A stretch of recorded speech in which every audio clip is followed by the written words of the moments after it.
ফেসবুকে finger lock কিভাবে set করবেন আজকের ভিডিওতে আমি আপনাদেরকে দেখিয়ে দিব। সর্বপ্রথম আপনারা চলে যাবেন আপনার মোবাইল ফোনের সেটিংসে চলে আসার পর স্ক্রল ডাউন করবেন এবং নিচের দিকে আসবেন। নিচের দিকে আসার পরে এখানে দেখতে পাচ্ছেন অ্যাপ ম্যানেজমেন্ট নামের কিন্তু একটা অপশন রয়েছে। আপনারা অ্যাপ ম্যানেজমেন্ট এই অপশনটিতে ক্লিক করবেন। এটাতে ক্লিক করার পর এখানে কিন্তু অনেকগুলো অপশন চলে আসছে। আপনারা যেটা করবেন, লাস্টে কিন্তু একটা অপশন দেখতে পাচ্ছেন অ্যাপস লক।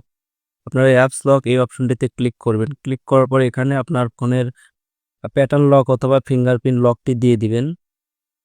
দেওয়ার পরে এখানে দেখতে পাচ্ছেন আপনার মোবাইল ফোন থেকে অনেকগুলো কিন্তু অ্যাপস চলে আসছে। তো আপনারা যেটা করবেন, এখানে দেখতে পাচ্ছেন অ্যাপগুলোর কিন্তু লক করা রয়েছে, প্রত্যেকটা অ্যাপসগুলি কিন্তু লক করা রয়েছে।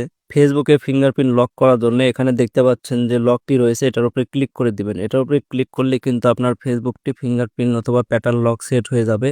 এখন কিন্তু চাইলে সরাসরি আপনার ফেসবুকে কেউ ঢুকতে পারবে না। ফেসবুকে ঢুকতে চাইলে অবশ্যই আপনার কাছে ফিঙ্গারপ্রিন্ট অথবা প্যাটার্ন লক যাবে। সো ভিডিওটা যদি ভালো লাগে অবশ্যই আমার ফেসবুক পেজটিকে ফলো করবেন এবং যারা আমার ইউটিউব থেকে দেখছেন অবশ্যই সাবস্ক্রাইব করে সাথে থাকবেন। ধন্যবাদ সবাইকে।